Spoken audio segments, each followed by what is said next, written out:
యోగ సాధన నిరంతర సాధన చేయడం ద్వారా వందల సంవత్సరం ఇది కుండలిని శక్తి ద్వారా వస్తుంది. ఇంకా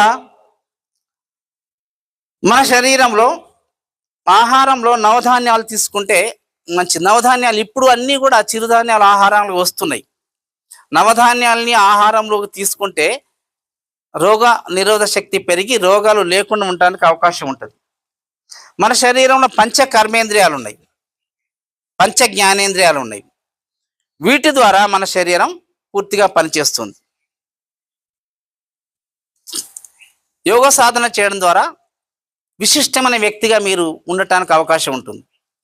మనందరికీ ఏదైనా సంపద సిరి సంపదలు రాగానే గర్వం వస్తుంది. గర్వం రాకుండా నిరాడంబరంగా ఉండటానికి అవకాశం ఉంది. గర్వం ఎప్పుడు వస్తుంది? ధనము, సంపద, అధికారం ఉన్నప్పుడు గర్వం వస్తుంది. అవి లేకుండా ఉండటానికి యోగ సాధన బాగా పనికొస్తుంది.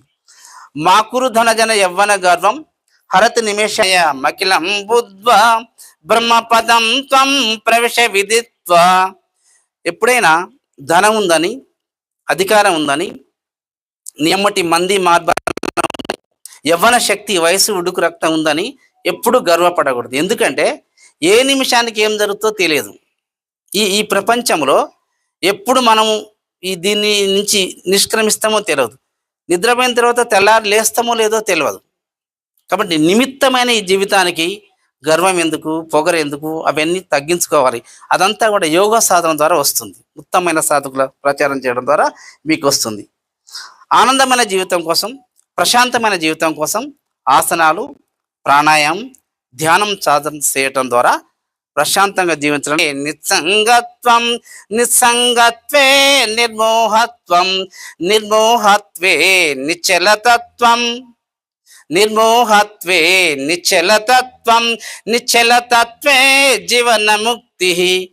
భజ గోవిందం భజ గోవిందం గోవిందం భజ ముడమతే. జీవనం యొక్క అంతిమ లక్ష్యం ఏంటంటే ముక్తి లభించడం, ప్రశాంతమైన జీవనం గడిపించడం.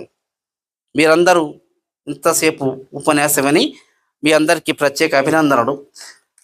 చివరికి మనం ఈ భూమిని విడిచి వెళ్ళిపోవలసిందే కదా.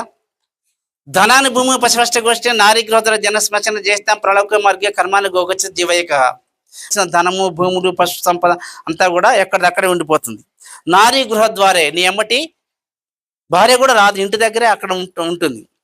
జన శ్మశానే, ప్రజలందరూ కూడా మన ఎమ్మటి శ్మశానం వరకు మాత్రమే వస్తారు. పరలోక